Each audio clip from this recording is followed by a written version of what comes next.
Trying to decide whether that new game is worth your $60? Or maybe you're just wondering if an old game is worth your time. Well, you came to the right place.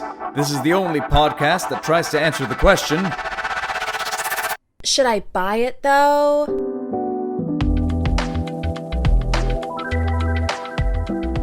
Hey everyone, welcome back to Should I Buy It Though? I am Nage, the master thief and savior of Morrowind. I am Nikolai, the Emancipator. TJ of Berry. I'm the sad one, Amanda Facasta. Oh. I think I just named my guy Nick, so I'm Nick. All right. Wait, are we naming our characters? No, I just decided to introduce myself as Nage for no reason. I don't know. Come on, we've said weirder Improv, things. baby. Yeah. Well, Okay. Anyways, this week we are reviewing the relic that is The Elder Scrolls III: Morrowind. I'm sure we will have some spirited discussion about this game. But before we get into any of that discussion, this game lets you name your save files. So I thought it'd be fun for us to read the names, because I remember us all having fun when we discovered that mechanic at the very beginning. So I'm just going to give you a little taste of what my journey was like, so you know what you have in store from me as a reviewer. My saves are Cavern Murder, and then in all caps, wow, go sell, buy an axe, Dangerous Door, in all caps, Rats, Bimbo, in all caps, Journey, Pick, all caps, do thief stuff, Fight for your life, Dwemer Dude, Bladed Up, More Thiefin', Double Assassination. That was when I went to go look for the Dark Brotherhood, but it turns out you can't join them in this game. Yep. Whoops. Thief Finality, Interrogate, Try to Thief Again, Crime Time Baby, Spoiler Baby, I Am the Senate, Finish the Thiefdom, Unlimited Power, and It Is Done. Do you know what Whoops was in reference to? Whoops. What was Whoops in reference to? I think I might have killed someone or started a fight with someone that I wasn't supposed to. Oh, no. That was me after I found out that you can't join the Dark Brotherhood, and I was like, oh, what do I do now? So these are going to be a little out of order from when I actually made them in the game, but from bottom to top, will these rats kill me? And I'm happy to inform our audience they did not kill me. The next one is I'm a bad dude. All cliff racers must die. Spelunking. In all caps, I can fly. The chosen one. I will penetrate the door. Oh. And then in all caps, I penetrated the door. I penetrated the door. My Sonic RPG comes to a close, and I will explain that in the review. I understand already.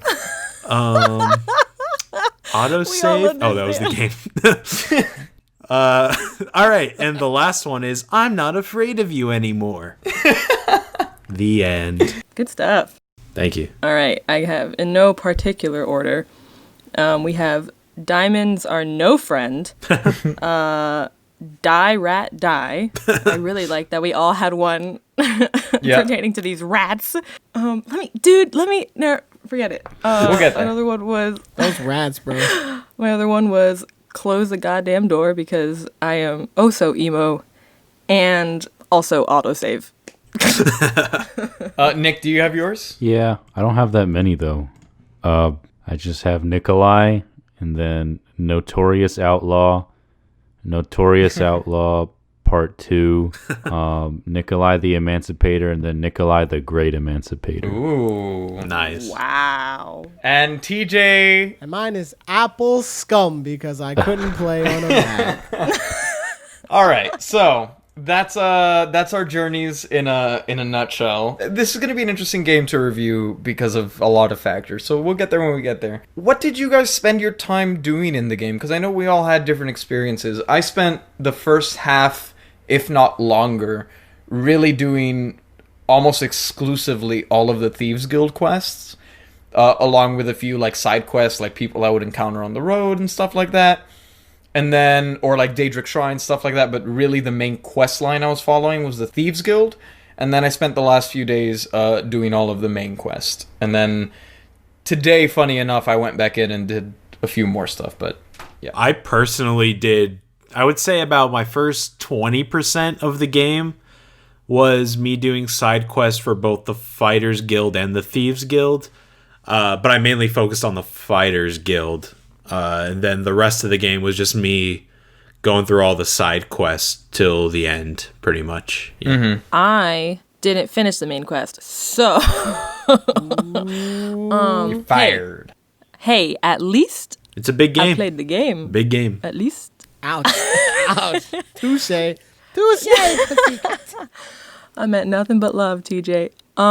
But I spent a lot of my time exploring, really. Yeah. I like looking at my map and seeing a lot of just like green and brown and yellow and stuff, because I'm like, I did that. You know what I mean? I don't know. It made me feel really good. Also, because I was stuck a lot during the beginning because my character was just not good at like hand-to-hand combat. So I really needed a weapon, but I couldn't buy a weapon because I didn't have the gold, and I couldn't find a weapon because I was also afraid to steal. Yeah. So, I was like, let me just explore. What else am I going to do? And I did a lot of side quests and stuff like that. Cool. Good stuff. I just did a lot of exploring. I did some Thieves Guild stuff, did some main quest stuff, but usually I would stop at every like little cave or like ancestral tomb on the way there. Yeah, main quest didn't really grab me, but the world is still very interesting itself, so I liked looking at all the different landscapes and the different animals and wildlife. Yeah. I'm sure we'll have a detailed discussion on it, but as far as what you said, for sure the main quest, I wasn't interested in it, but also it's because I knew I was going to play it. I just wanted to put it off and explore the world, because one of my favorite things about this game is the world that was built on a lot of different fronts. And then I was just really surprised at how much I did end up liking the main quest once it actually gets started. Because the game does a pretty decent job, I think, of encouraging you to not do the main quest. Because you have a certain ally who is your main quest giver until you enter like the actual meat of the story. And every time you speak to him, he's like, okay, well, I have orders for you, but you should probably go build your cover story, go get to know some people, go get powerful, and come back to me whenever you're ready. So, yeah, this game encouraged that exploration, and I had fun exploring, mostly through the Thieves Guild, but also the stuff that I found along the way as I was going to complete these quests. Let's get this out of the way real quick. How was performance for everyone? Because this is a very old game. I don't think any of us use mods. I know there was some console commanding going on. We'll talk about that next. But as far as just performance of the actual game, did it run well for everyone? I was surprised. I thought it would be a buggy mess, but it only crashed once for me, I think. And I didn't run into too many issues. There was like a couple bugs with me clipping into objects for like a second and getting stuck on them, but it wasn't game breaking or anything. So I didn't run into too many bugs. Yeah, mine ran super smooth. But there's one, but I think it's in everyone's copy of the game. I think there's like a cave I went where if you dive down to the bottom of like the water, you will teleport to the entrance of the cave every time. So really? It's really strange, but it runs really smooth and fast. So like no loading times at all for me, at least. True. So yeah. I really liked it. Amanda, any BioShock troubles? My game did crash at least like 3 times. But really, other than that, I don't know. I can't complain. I guess there's just a lot of the time. I guess I was like running around and I would get caught like on a staircase for no reason, and I just couldn't. I couldn't get out of it. I don't know. But other than that, no, it was pretty solid. Cool. I think I probably had the most crashes of any of you, but I'm a tech guy, I guess, and going into an old game, I was expecting some crashes. And the thing is, as long as I understand why something is crashing, like I see the problem, I'm okay with it. So I know for me in Morrowind, it was once I started the game, I could not leave it for any reason, or certain executables would start to fail and the game would crash, which was fine. So like I had to make sure, if I got like a low battery pop up or something that pulled me out of the game, then I knew the game was about to die. And those didn't bother me because I knew how to avoid it and I knew when it was coming. Weirdly enough, when I was doing the very final quest, I had like 5 crashes that day, just out of the blue. And it was a little frustrating. But other than that, I agree, it ran relatively smoothly. Yeah, so I don't think performance, as far as technically, is anything for people to worry about too much. So let's move into quality of life.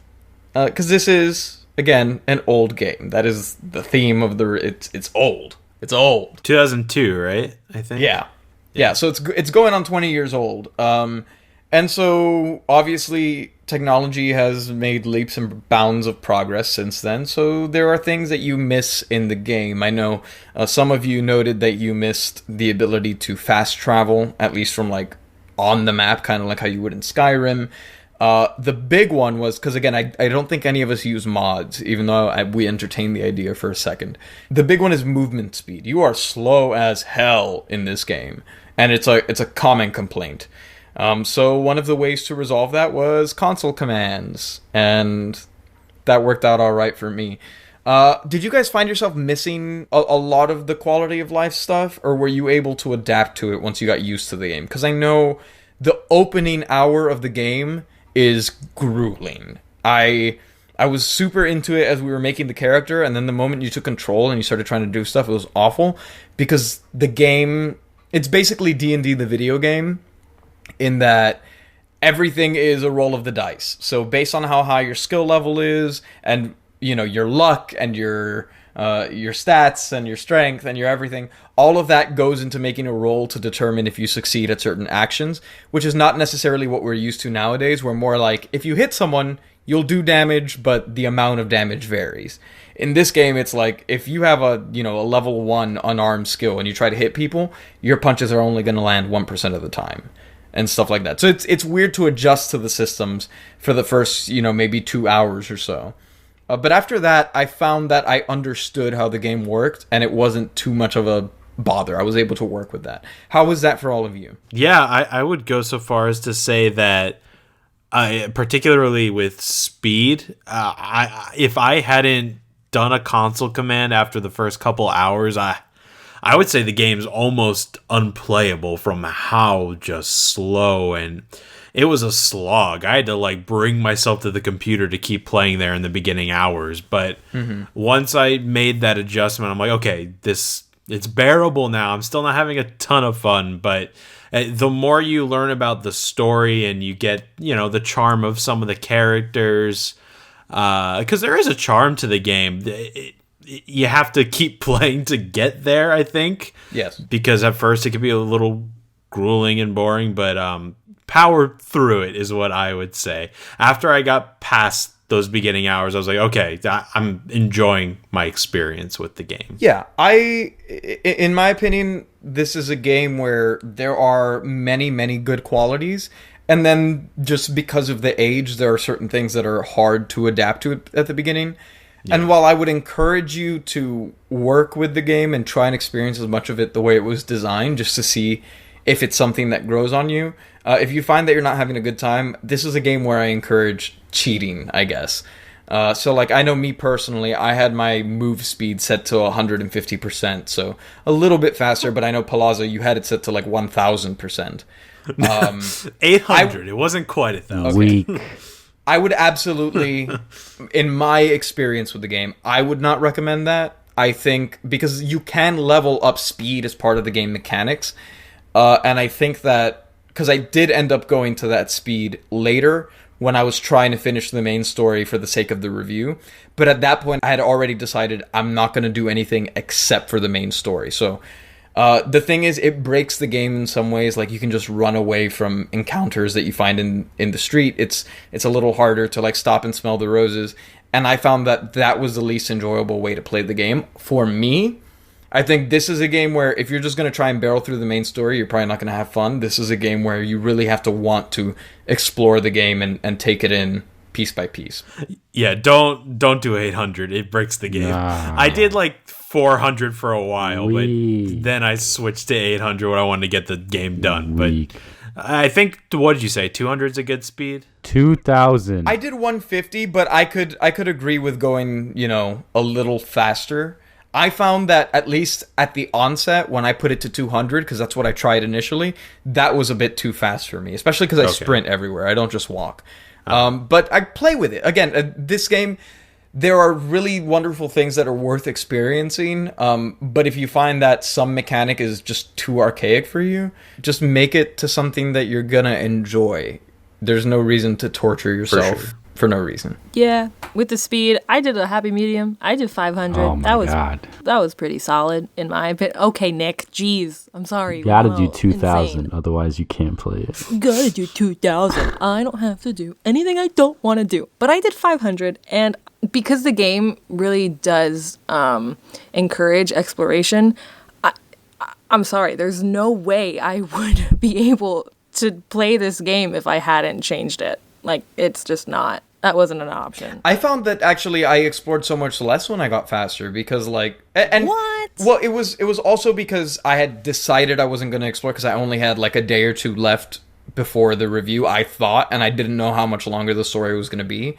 But like I would run into a camp of bandits and I would just sprint away from them and they couldn't catch up, Which is why I liked living at 150, because that's something that I think you could achieve through the game if you were really dedicated to leveling up your speed. So I couldn't necessarily run away from enemies. Random side note, but I hate the cliff racers in this game, and that's a known sentiment. But yeah, at super high speeds, I can run away from the cliff racers. But at 150, you would start sprinting and you would go, and then sprint again and you would keep taking damage because you're not fast enough to run away from all enemies. It's just enough to kind of speed up the walking. Can you make that sound effect again? I'm sorry? Can you make that sound effect again? To your point about the cliff racers, that seemed to be one of like two enemies in the game that they were too relentless in my opinion. Like if my speed wasn't at 500, 600, it would be miserable. You can't walk off the main road without getting attacked by one of those things. And with a combat system that, it grew on me over time, but I don't find it to be incredibly interesting because it's RNG, that could just get really repetitive and boring after a while, even if you are beating them no problem. I definitely, there were like 2 or 3 separate occasions where I killed, I think, 9 cliff racers in one sitting. Because I would kill one while more were being attracted to me. And that's something where if there's a mod to fix cliff racers, I would love that. But yes, I agree with you there. Let's go into combat, I guess, a little bit, or I guess the RNG nature of the mechanics. We already said it's a combination of stats that then decides the probability of you succeeding at an event, and then based on how you do the event, so in the case of combat, how long you hold the attack or whatever, it determines what kind of attack you're doing, and then that determines how much damage you do. So it's very, very like tabletop RPG, like super stats heavy. And if you don't know what it is, the opening of the game is extremely frustrating. Yes. Once I learned the system, like one of the notes I think I have in here is learning to play the game of the game. Like once I figured that out, I actually started to have fun because I understood the math behind how the game worked. And so I knew how to game it a bit. So for me, I had an orc who was a monk. And so my main mode of combat for 90% of the game was just punching. It was just unarmed punches. And so punching is a little different from regular attacks because you don't do damage until you knock the enemy out.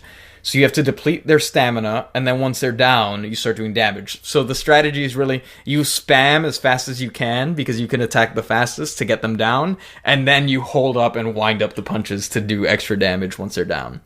And later on, I ended up switching to a dagger just to switch things up for the late game.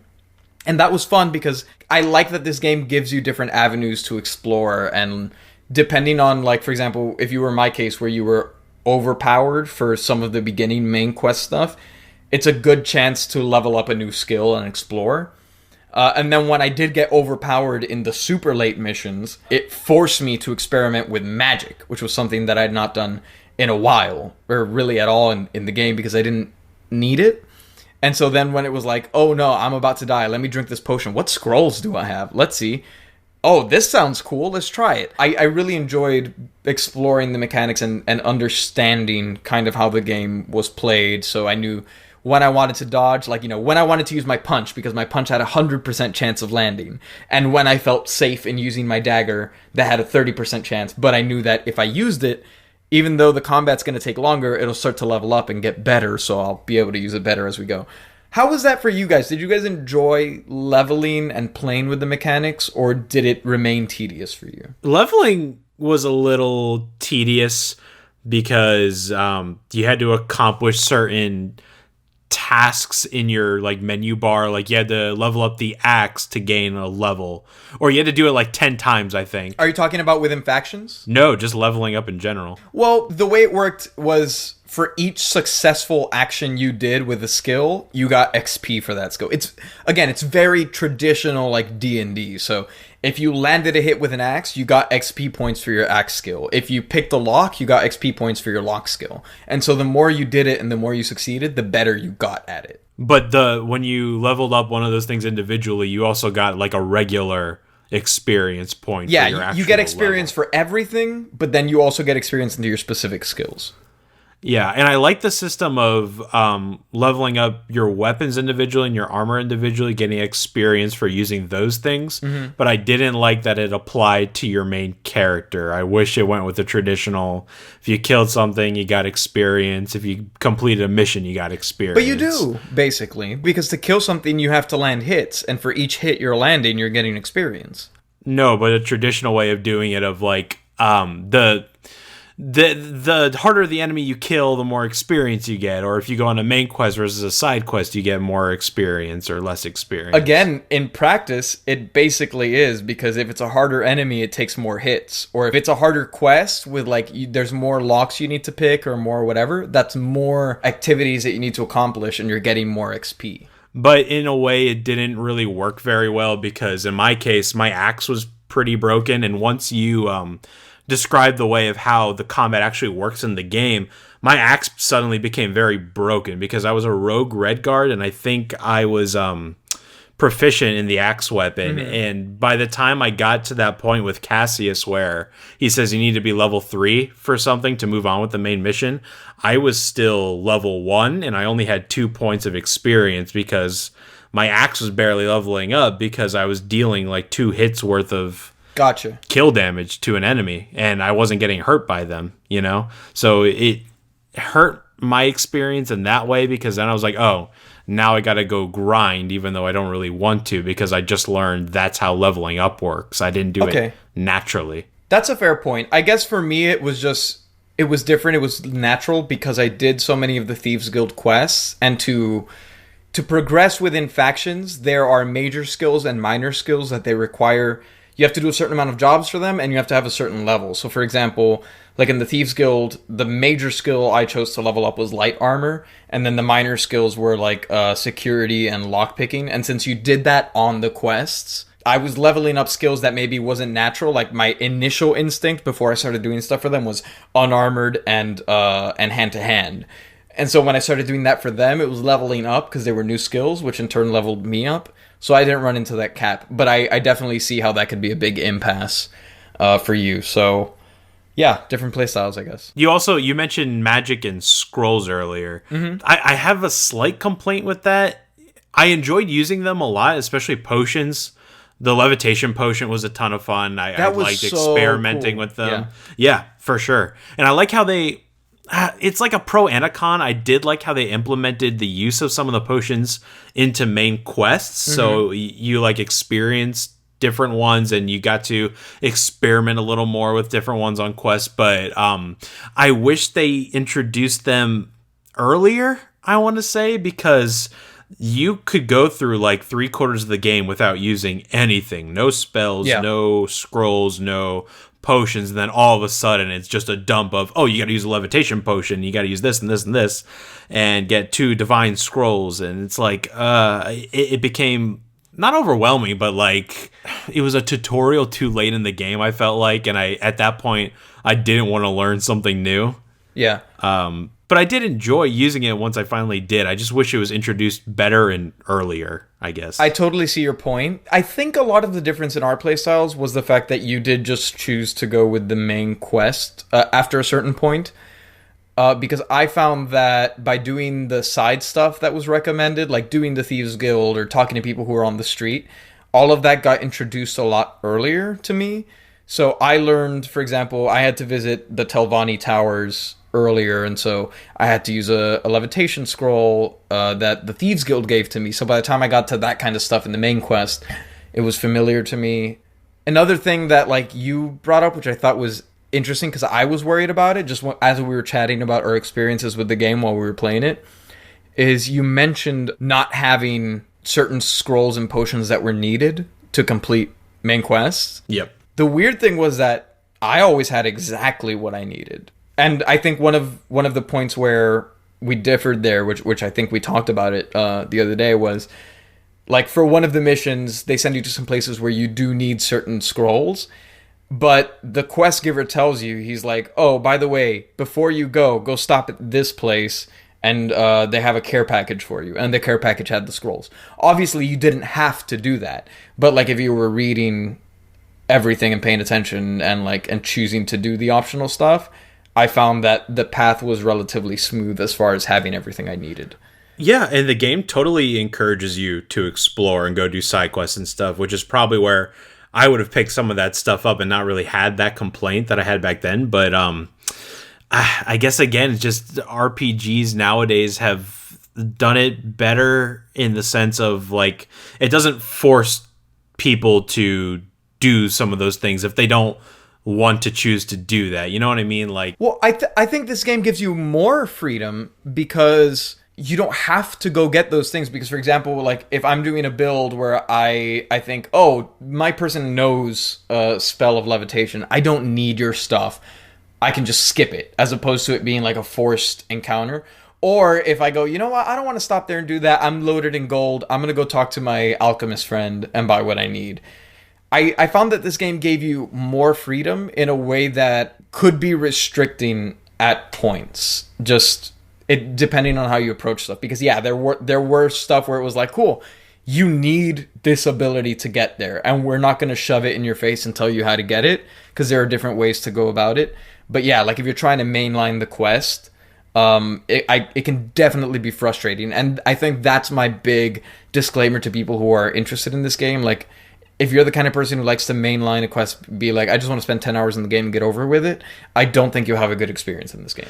And the one egregious mission was the one where you gotta break someone out of jail and you need the 2 divinity scrolls. That I didn't have a problem with because I just bought the scrolls and I was fine. But you had to use lockpicking skills all of a sudden, and that's something I don't think you needed to do beforehand. That's true. But that mission, you had to break her out with a lockpick, and if your skills weren't up to snuff, like, it was impossible. It just was. Did you ever try using the scroll of Unduci's unhinging? No. Is that a scroll that lets you unlock stuff automatically? Yeah, it opens stuff between level 20 and 60, I believe. Yeah, no, I did not. I don't think I had that one. Yeah, exactly. There's that's what I mean. I mean, you had no way of knowing that just because you didn't explore, which is the restriction of this game, but I guess also the freedom in that there are different approaches.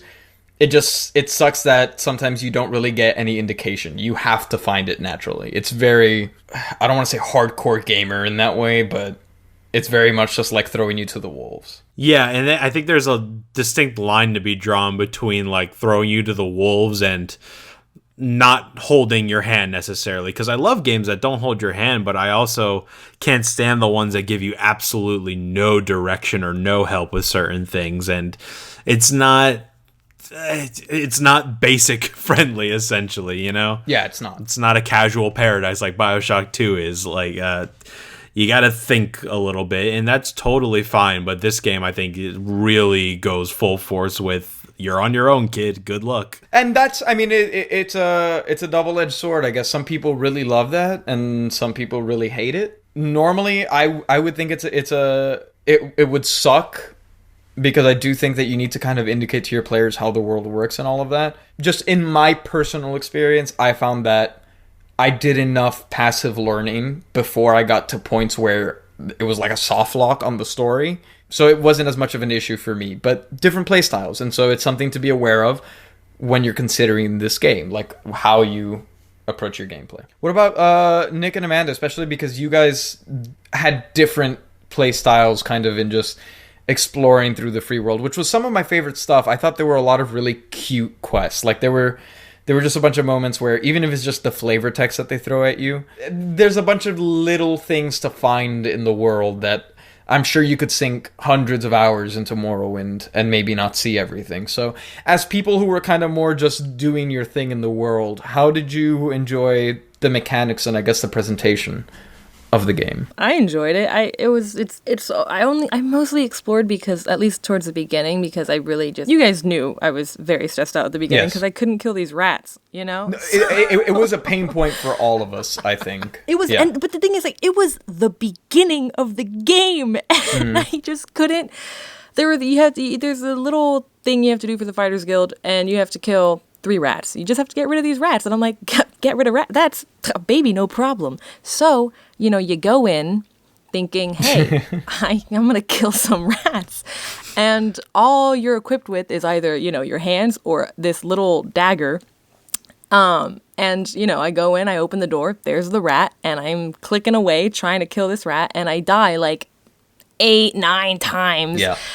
And I complain to Giancarlo and Nick, and I'm like, guys, like, just wait till you try and kill this rat. This rat is like, I don't even know, man. And then they go in and they die maybe like twice, maybe. Nick, I think I died more than twice. I saved outside the door, and then eventually what I found was I had to go in, kill one rat, run out of the room, rest to regain my health, and then kill the other rat. Had Giancarlo not described to me how the combat actually works, I definitely would have died. Like, it's a whole new game once you learn how that mechanic works. And I think the game could have benefited from maybe a better combat tutorial, but oh well. Well, I mean, even when he explained it, I still died so many times, only because I also didn't realize that, like, the character I had created was just not good. Like, their forte was not hand-to-hand combat or daggers or a short blade or stuff like that. It was, I was proficient in long blades and bow and arrows and crossbow and all that nonsense, which obviously... This game is like really, it's very much an RPG where your build matters. Yeah. So, but obviously, like, starting the game off, they give you hands and a dagger. So I felt pretty lost at the beginning. So that's mainly why I decided to leave and just explore and do other things. And like I said, I really liked watching my map turn green, and it was just a pleasant time. I like Nick Benetatos had said before, like, you just learned a lot about the environment and the creatures and the cliff racers. Yeah, they suck. And then slaughterfish in the water. Listen, in real life, I have fear of, like, open waters, especially when I can't see what's going on down there. And so that translates over to this game as well. I don't know why. It's kind of silly because it's a game and I know nothing can hurt me at all. Like, but when, I'm nervous whenever I'm in a body of water, even in a game. And so then there's the slaughterfish, and I hated the slaughterfish, and they are just always there, even though you said you, like, never got attacked by slaughterfish. I did plenty, but I just killed them quick. Then maybe Palazzo was, I don't know. Someone said, slaughterfish are fine. I'm like, you're a liar. Yeah, but I was so fast, I was basically walking on water, so I don't know if I count. Okay, there you go. But yeah, just getting to discover the world, and also the game kind of... You become a reader in this game. If you don't like reading, you're screwed, dude.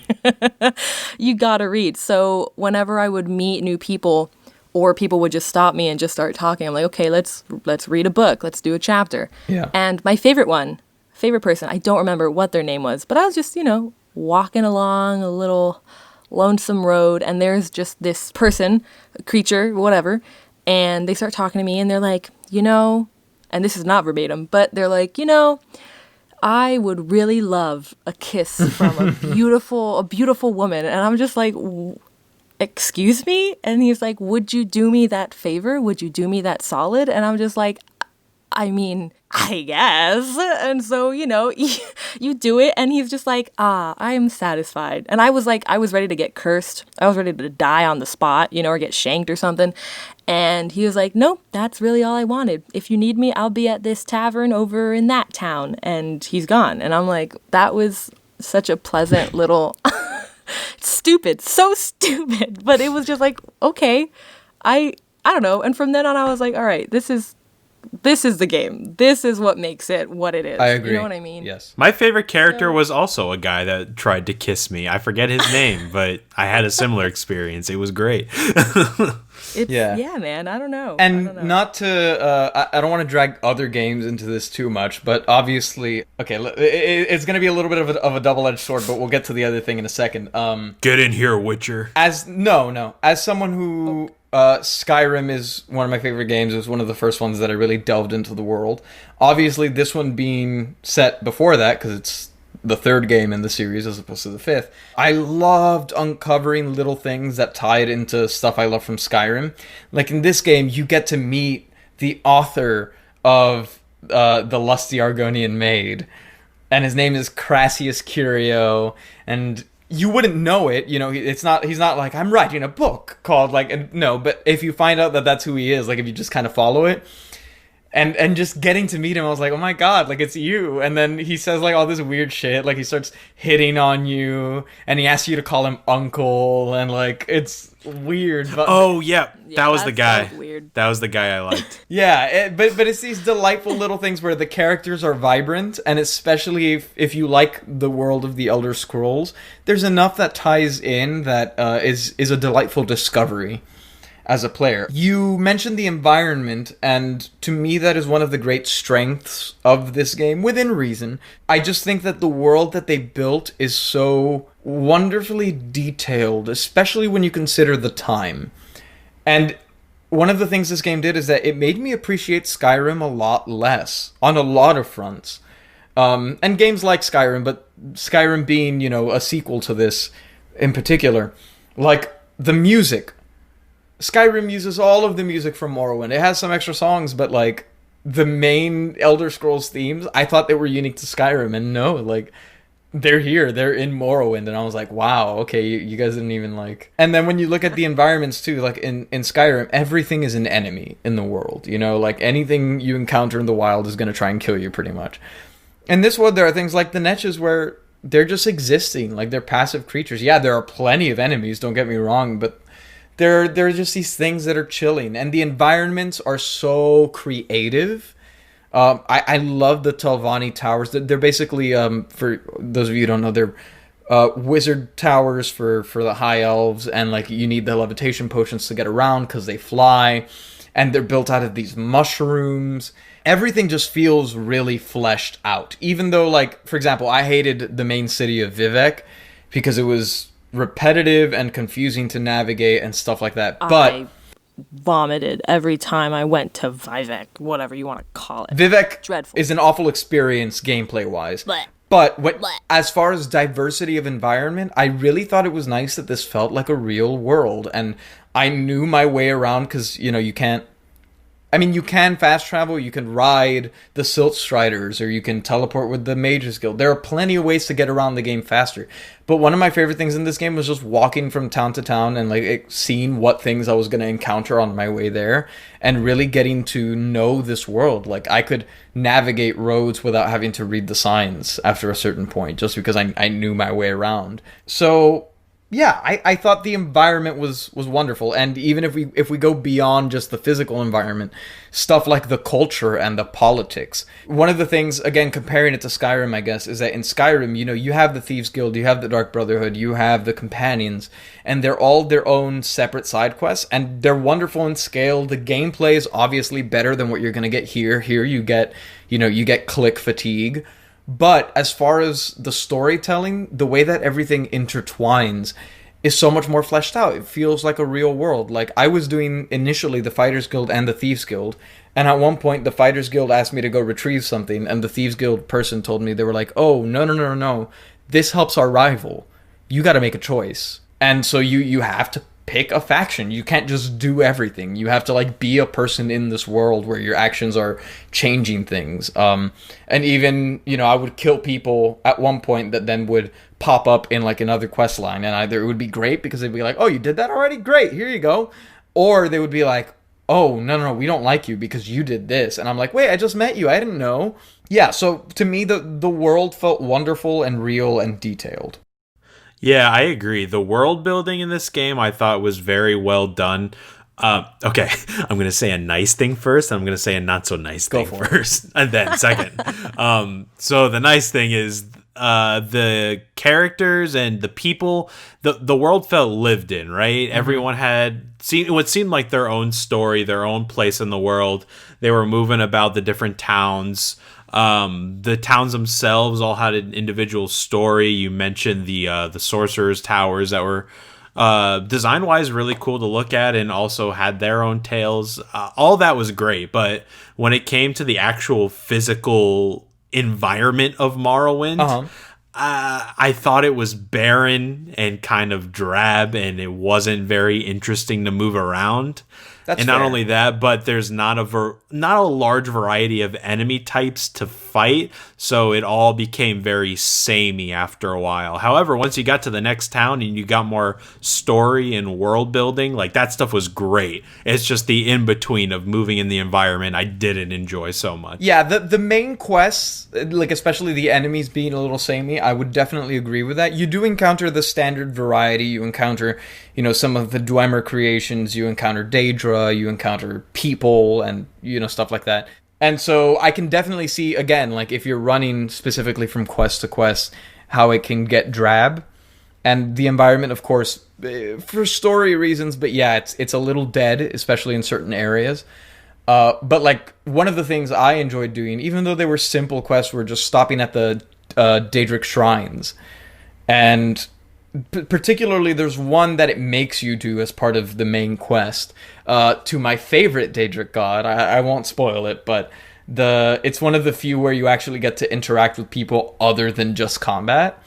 And I thought it was delightful because their interactions were so appropriate to this god. But yeah, I just liked that there was something in each corner of the world, even if, yeah, the overland and particularly the quest for the main mission, like, enemy-wise, are, yeah, a little drab. I will certainly give you that point. How did it feel for you, Nick and Amanda, since you were just kind of traveling about randomly? Did you find enough variety? Was it interesting to you? Well, no, I mean, Paul also makes a fair point there, for sure. But, and also, I mean, yeah, no, he makes a really fair point, especially because, like, everything... once you've explored enough, you're like, okay, everything kind of looks the same. I'm definitely lost. And if there are no signposts telling me or directing me, and, you know, you have your map and stuff, but still, it got kind of boring after a while. Eventually, I did go back to the main quest. I did it. Okay. I did that. But, yeah, no, for sure. It was a lot of rocks, some trees every now and then. But a lot of mountains, a lot of hills. And you know, we all love to just try and climb the highest mountain to just, instead of having to go around. Or at least, that's definitely not just me, right? It was me in Skyrim. I tried not to do that too much in this game because it was harder to jump and navigate. So I tried to stick to paths. The fastest way to a point is a straight line, so I'm going over that mountain. Yeah. Well, that's the thing. When you set your speed, because that's what I did late game when I was just trying to finish the main quest for the sake of the review. When I was at 1,000, I could go over mountains no problem. But at my regular speed, it was near impossible. Like, it was spam jump, and I was like, I'm gonna have more fun if I just follow the path and see what is in the world along the areas I'm supposed to be in. Sure. I mean, even at 500, I couldn't cross over mountains like a god. But I just wanted to see if you guys could. But yeah, apparently at 1,000, sure. Yeah, I could. And then I even ended up setting my jump to like 200 or something, so I could get some big leaps going. Oh my god. What? So 2,000 speed with some big jumpage. I could reach character. I reached a character that you're not even supposed to, because there's no door to him. He's like on top of a roof, and he looks like a samurai. But the combat is like stupid spam clicky whatever. If someone in the next room asks you what you're doing, you could say, I guess you're doing high frequency stocks trading or something, because you just spamming clicking the mouse. I don't like it. So you don't like the combat, Nick?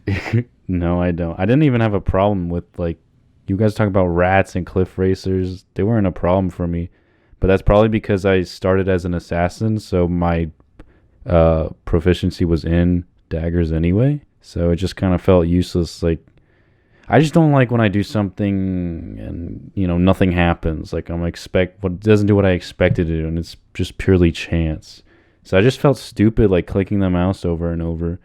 And I didn't miss as much because, yeah, I was already, like, dagger was my skill, but and not like Skyrim had the best combat, but it's even worse for me here. I would almost rather the turn style combat, I guess. I would say that Skyrim actually had really great combat. Like, of the three games that I constantly think of in this are Morrowind itself, Skyrim, and The Witcher. And I would say from those three, Skyrim has the most enjoyable combat for me. It's fun, but it's more of the same. You're just hitting things. It's just that they don't miss. They either get blocked or they don't do much damage. Yeah. Nick, you said about expecting the world to react. And so one of the big things that's different about this game is the way that NPCs function and interactivity and reactivity. And so that's definitely something where the game shows its age. Like, sometimes I would punch someone and immediately I would have 7 enemies descend on me, be like, no, you can't do that. And then other times it would just be like weirdly glitched where I could fight someone and his friend would just be like whistling in the corner.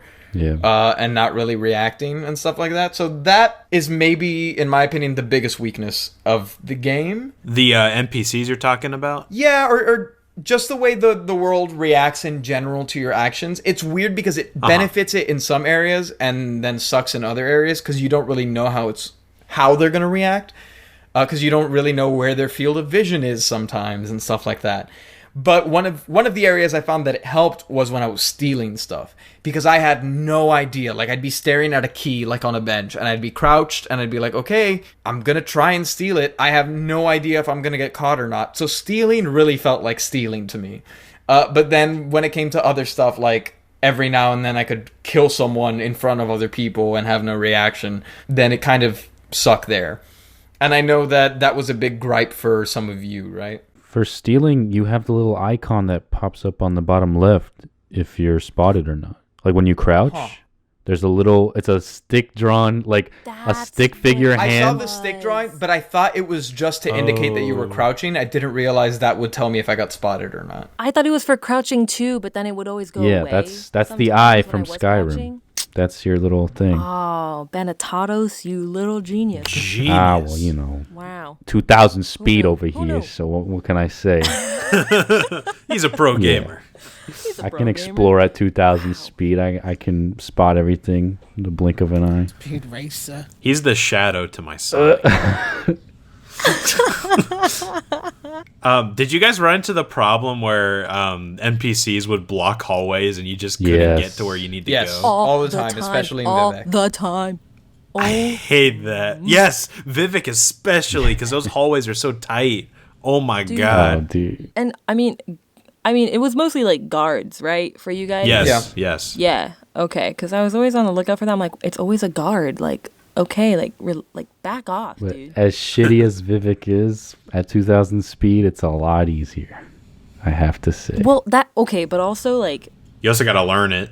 learn the layout. Yeah, but you can go through it Sure. quickly, and then if you need to go to a different quadrant, like you can just jump over the water. I don't have to take a bridge. I can just jump over to the next quadrant. Oh my Jump god. over the wall. Yeah, like no, I didn't need to worry about bridges. No, that's well. Also, because especially indoors, even not at 500 speed, I would get very dizzy. So that sucked. So if you have issues with that, sorry, it sucks, and there's nothing you can do about it. But whenever I was outside, yeah, I can like that. I was fine. I could run. Do you open the map? be Because the free. map will tell you where the stores are, where the bar is and stuff, like the local map. Yeah. So that kind of helps. I was just gonna say I liked how the map was split up into like a world map, and you had your local maps. So it zoomed in on each town when you were in them. I thought that was like a nice design choice. I don't know. I liked it. Sure. Kind of in the territory of narrative. I really like the ambient storytelling build in the world. And Nick and Amanda, you may not have gotten to experience it too terribly much, but it particularly pertaining to the main story. One, because this world is so fleshed out and it is like a living novel, you can piece a lot of stuff together. Like I guessed the big reveal in the game, and I guessed the final encounter as well, but not in a disappointing way, in a way where I was like, oh, that'd be cool. I think the game is trying to throw me in that direction. And sure enough, it was. But I like that it was hinted at consistently from the very beginning. Just if you really pay attention to the world, the way people talk about certain things, like everything is tied into something else. And then particularly as you progress through that main section of the story, one of the things I like is that the game introduces some dreams, and then later it introduces characters called sleepers, and then after you break a certain point in the story, it introduces a different character called dreamers. And it's so that that main plot that you can ignore for quite a while slowly just gets bigger and bigger, like it's everywhere all of a sudden as you sort of entrench yourself more in this world. And I like that. I liked the use of these little events and environments and casual conversations to build bigger narratives. Palazzo, how did that come across to you? The narrative in general, you mean? Sure. Like any thoughts you have on the narrative, but particularly I'm at least referring How it's to, delivered? Yeah. Yeah, I'll say that I thought the main quest and how it's given to the player, that's my favorite part of the game, honestly. Yes. You touched on this a little bit. There's moments very, very early on in the game where little things happen to your character and you have no idea what the hell they mean, but it's all part of the main plot. Like, you could be walking into town, right, and a guy comes up to you and you don't have to interact with him. He stops you. Yep. And he essentially says, like, Voldemort will rise again. And it's like, what the hell? Yeah. What just happened? Stuff like that gave me, like, chills, honestly, because you're not expecting it. You don't know what it means. And it's cool. You piece stuff like that together. There's dreams your character has as part of the main story. You get an illness at some point that's like given to you by this Dark Lord character. Yeah. And the whole plot where you figure out who your character is, that doesn't come in until like halfway through. Yeah. But it's fun piecing those things together, I think. The one complaint I have about how the story is given to you is that and it's not really about the main story, it's dialogue options in general. Instead of it feeling like natural, like a conversation you would have like in other games, like Final Fantasy VII or something, you're reading the whole time, there's no voice acting or anything, you're reading, and in stuff like that it's a very natural way of getting the game delivered to you. But in this, it's just an encyclopedia dump, and Yes. you are reading the whole time and it doesn't feel authentic. And that was my biggest complaint of the storytelling in that aspect, at least, that you had to just buckle up and read the whole dictionary rather than having dialogue with someone. I don't know if you felt that. I enjoyed the fact that you could get as much detail as you wanted. Like when you did, particularly when it was like main quest stuff, the characters would be like, okay, here's the gist of it. I also gave you a book with everything, and also you can ask me any questions if you want. But that's the big stuff you need to know. And so, again, I think this game, like, if you're gonna buy this game, you should be doing it because you're interested in the world and the storytelling that they're doing. So if you're taking your time and you're savoring that stuff and you want to read, you want to like do all that stuff, I thought it was delightful to have as much information as I wanted. I will say that, yeah, navigating the conversations was sometimes weird because like there are like highlights that you can click on, so I'd find myself scrolling all the way up after clicking one to try and get the next one to make sure I didn't miss anything. And so yeah, it was like a weird encyclopedia dump. Yeah. I wouldn't say it detracted from my experience, just because I enjoyed having that information more so than navigating the conversation was difficult. But overall, like with a lot of things, I would love to see. I know there's a project like Skywind where they try to remake this game in like Skyrim's engine.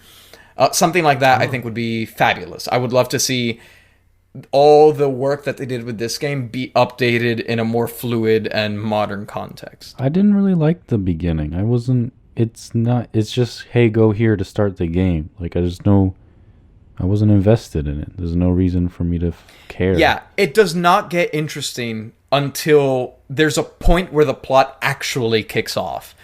Like and a third of the way in, I think. I would say almost further than that. For me, it was over halfway into my playthrough, but it's because I was doing other stuff. I think it's almost meant to be uninteresting to encourage you to go do other stuff. Because I'm like, okay, I'll do the main quest. We'll see if it's cool, whatever.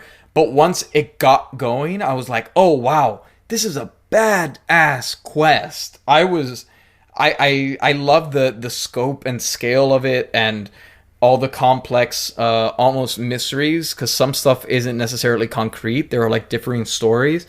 Again, it'd be nice if it was presented with, newer mechanics. Like, it tries to do some big stuff that doesn't look bad, but I'm like, oh, this would look so cool in a modern game. But overall, as far as the story, like once you get to the point where it actually starts, and you know who you are as a character, it becomes really compelling to me. But Nick, I think you raised a good point there, and please let me know if you agree. But quests themselves, not just in the beginning, but what they have you do in quests, it's not interesting at all. Like getting the story, yeah, that's great, love that stuff. But what you're doing to get those story bits is not fun. It's essentially talk to person A, they tell you to go to person B, or pick up item A and bring it back to person A. We call those bitch quests usually in the community. Like or fetch quests, Yeah, same thing. Term, you're their bitch. I'm not working for some drunk old man that I don't care about. I don't want to join your clan. Like for me, I didn't care about him. And then I went in a little more. I did not finish the main story. I'm 17 hours in the game, and I'm pretty sure Vivek is as far as I got in the main story. Yeah, this game, I mean, correct me if I'm wrong, but you do not play this game for the mechanics, period.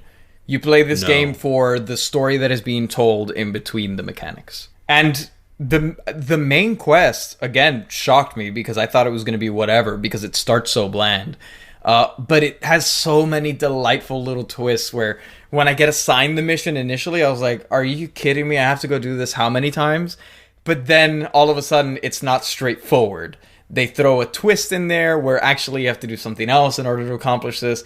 And I enjoyed the creativity. This game overall in environments and storytelling and everything, to me, the main thing is that it screams imagination. It is a way more imaginative game. Skyrim, for example, to bring back my two comparisons, but like Skyrim is dragons.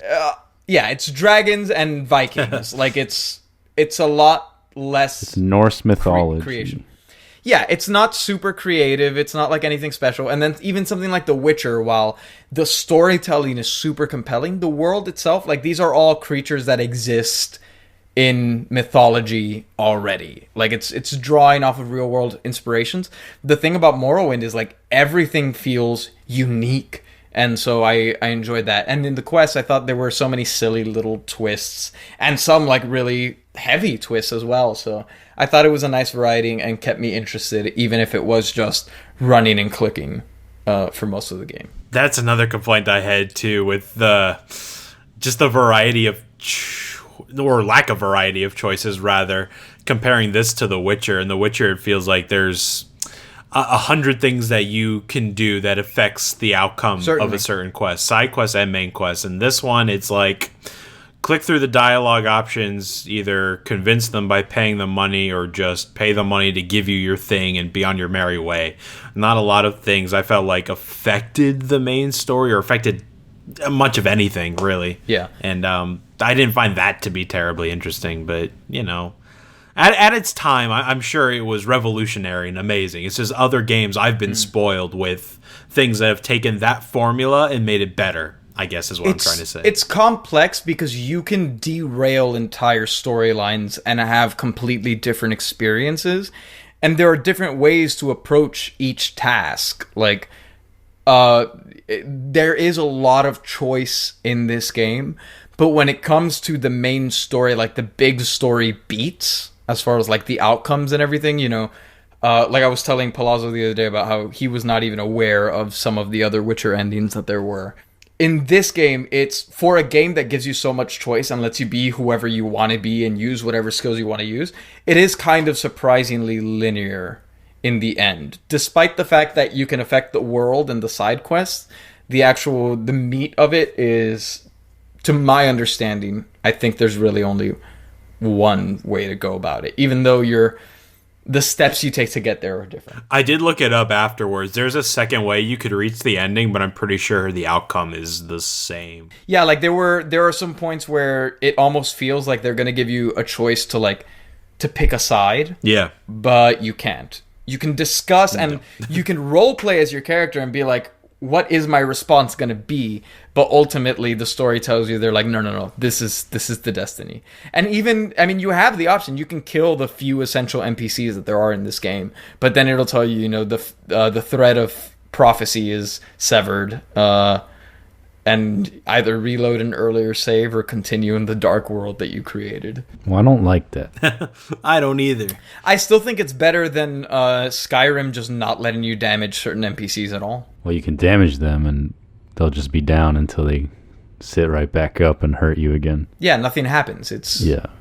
They don't let you do anything. This game at least gives you the choice. What I don't want to accidentally screw myself and go back to a save 9 hours before. Not that I would. Not 9 hours, but it never really happens accidentally though. Like every time I killed an essential NPC, I had like the moment of, can I even kill this person? Should I kill this? I don't know. I mean, it might be different for other people, but I always ended up saving before I did anything bad like that. And then I was like, "Yep, okay, let's go back." But then just make it a game over or something. I don't know why. Well, it lets you continue playing if that's what you want to do. Yeah, but it gives you the freedom to do that. It just says, "Hey, the prophecy is screwed because this person was important." But you can continue doing the other stuff. Yeah, I guess. But it becomes like a nothing game then, and that's like a casual player might not even recognize that, like, oh, your main mission just came to a close. I'm sure they basically telegraph it to you decently well, but I read a a lot of comments that were funny about people who played this game like back when it came out and didn't speak English, and so they did that. And never knew what happened. And they played the game and loved it. Like, they were like, I put 200 hours into the game, and I never even realized that I didn't get to experience the actual story. Damn. And that's the thing. I mean, yeah, I guess if you could look at that as a downside, but I see it as it's nice that you have the choice and that the world has enough stuff going on that, there's enough gameplay to continue if you really want to kill that person. You know what else I read online that was the common complaint? I think, Amanda, you mentioned this, but... at the beginning, that old guy you talked to that essentially gives you your class and your race and all that. Mm-hmm. There's certain combinations of class and race where the game essentially will not go well for you depending on what you choose.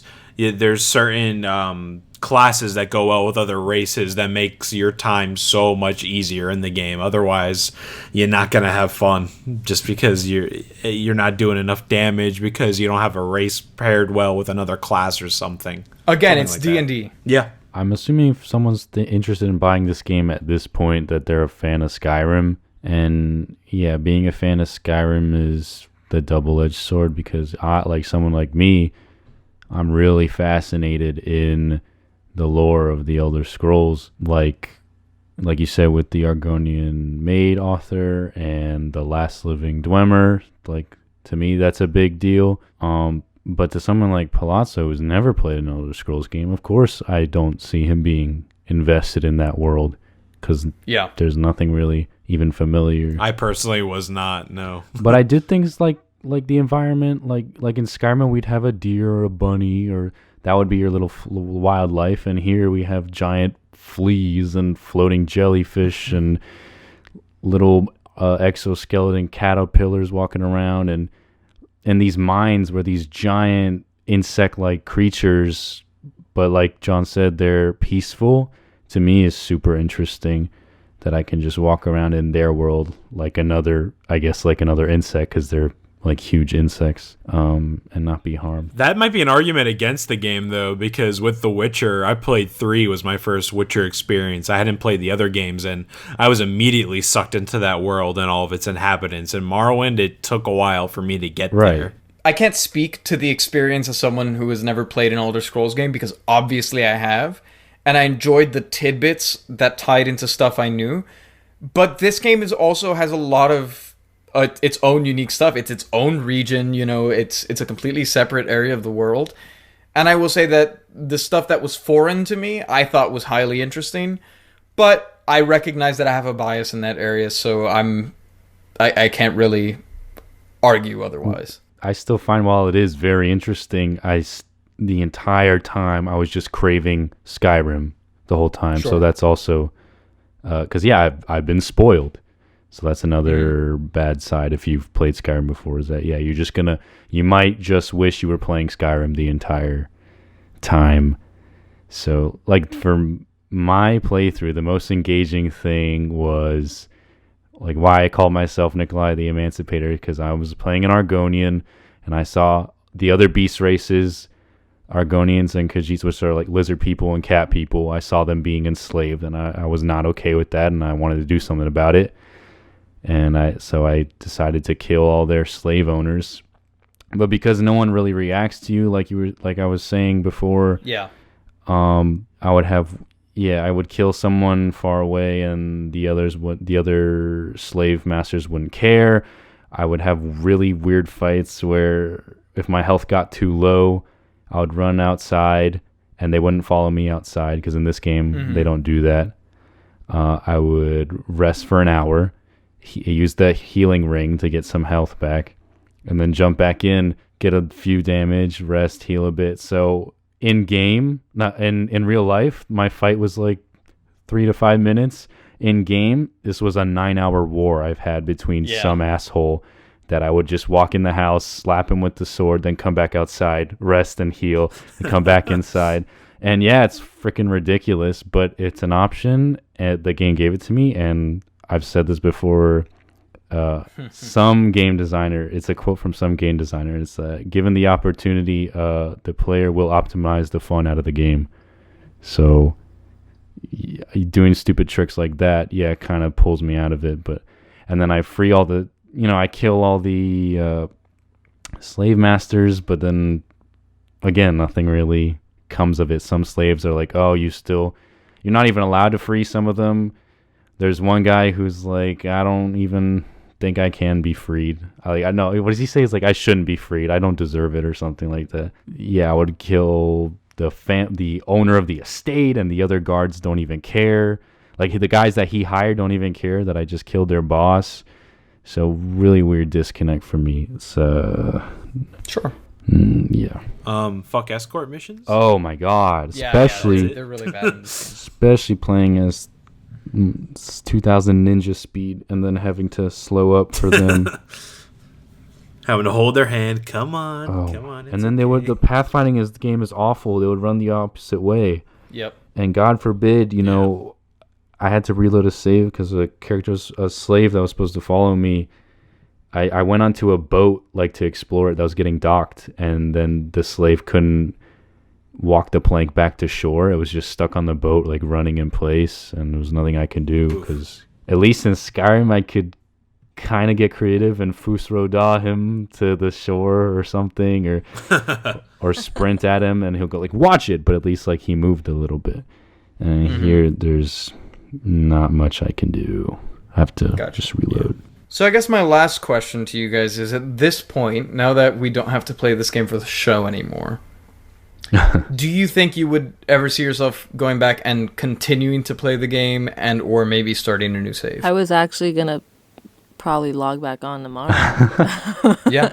and play. So yeah, I would. I was surprised that I had the same outcome. Today was the first day, I think, since we made the announcement of Whimsic Productions in general, that I've not had to either play a game for the show or edit or do some pressing thing. Today was like the first day that I really didn't have anything immediate that needed to be done, and I thought, I was like, maybe I'll play a VR game, I'll jump into some other game or something, and I found myself playing Morrowind, which was super surprising to me because I thought that the age would kill the game for me, but it really scratched the itch I had of after playing like Disco Elysium, where I really wanted to play another RPG like that and delve into a world, and so it did that for me. And I guess I don't necessarily see myself ever making another character and going through everything I've done already, but I can see myself continuing to explore the world. I personally would not, just because there's other games that I prefer and have more fun in. Like, I would start my 4th playthrough of The Witcher before I did my 2nd one of Morrowind, you know? I respect the game for what it is, and it was a good time, mostly playing through it, but I don't know if I would return and do it again, just because there's other options that I would rather play. Sure. If I didn't have time, if I had like only a half hour to kill or something, like not enough time to throw on the VR set, because I have Skyrim VR, but I just, if I need to kill time, I can just load this up really fast and I might look around, but I have to be, really bored, nothing else to do, but maybe, possibly, I could open the game up again. Okay. Do we feel like we can move into voting territory? I think so. Yeah, dude. All right. In the case of The Elder Scrolls 3 Morrowind, how do we vote? My disclaimer for this, for anyone who's still listening, if you are on the fence at this point, you should probably buy the game, if you're still considering it. The big disclaimer, though, is this is not a game that's going to replace The Witcher. This is not a game that's going to replace Skyrim. Don't be like, oh, it's $4 on Steam and I'll buy this and I'll save myself the $60 it takes to buy The Witcher. It's not that. You're going to be disappointed in that experience. But if you want to delve into a world and experience the lore and all these things, again, really it is the text of the world and the environments as well, but really the text is what makes it. So if you're on the fence at this point and it sounds like an interesting world, for $4, like, you've heard the limitations, you've heard what we think, like the stuff we hate and the stuff we like. Yeah, I think you should buy this game. Well, the big things I always look for: story, music, gameplay. The story is pretty good. Sounds like, from what I've looked up, because obviously I didn't get far in the main story. But like other little story, side stuff is still pretty good. World is still pretty good. Exploring. Music, while I knew that the Elder Scrolls theme was in, I'm pretty sure it's in every game, so I was expecting that, but I didn't realize they were going to use John said, you appreciate Skyrim's music a lot less because they just recycled a couple songs from this game, and this game doesn't have many songs, so I've heard them all over and over, and music doesn't even match what you're doing sometimes, so it's not that great for me. And then gameplay is the worst thing here, unfortunately, for me. It's not a very engaging gameplay. So with that said, it is not a must buy, even though it's $5, and therefore you should not buy this game for me. Honestly, I said, yeah, you should buy it. That's what I wrote down. I said, yes, you should buy it if you enjoy suffering a little bit, but if you still but you're still looking for a decently good time, I would say buy it. I mean, I didn't know what to expect going into it. I kind of did, but I didn't. But I wasn't. I don't know. I don't know. Again, casual gamer, I wasn't sure how similar it would have been to Skyrim at the time. And then once we started, I'm like, okay, so it's got it. Like, it's, yeah. But I mean, as stressed out and frustrated as I got, I still ended up having a fun time, really. And I don't know, for me, whenever I play games, I like to play music, like my own music outside of it. It's just what I do. And if that helps you get through it, that helps you get through it. But yeah, buy it. Why not? Why not? Well, first of all, I want to say thank you to our donor Yes. that, allowed us to Yeah. play this game because I'm very glad I got to experience it. It's one of those classics that, everyone loves, despite my gripes with it. My caveat for this is if you're a massive, massive RPG fan, I would say check it out. Otherwise, it's a not buy from me. Like, you could respect it as the game it is. I'm sure at its time it's revolutionary, but for now there's better options that have come out. Play The Witcher, play Skyrim, play Breath of the Wild. I Yeah, don't for know. its time, it must have been really great. I can see that. I'm not blind to that, but I don't think Palazzo and I are giving it any sympathy points. It is what it is. Exactly. Yeah. Exactly. The difference for me was that I found that certain aspects where it shined, like particularly in world building and storytelling, it's better than a lot of the modern options. I definitely see where the sucky parts are way worse than the good options. But I guess that leaves us It's at TJ. a tie. So Mr. Barry, Mr. Terrence Barry, as the spectator, have we swayed you to either Where side? did it leave you? Back to me. As a spectator and hearing everything that you were saying, and I'm a pretty avid fan of RPG things. I'm gonna say buy for $4, especially like times are hard. Don't take it too serious, I want to say, because obviously the story is like meh. But if you want stuff to do, it's $4, and people not out here working. We can't afford to buy Skyrim, so get the game. Oh, you heard it here first, folks.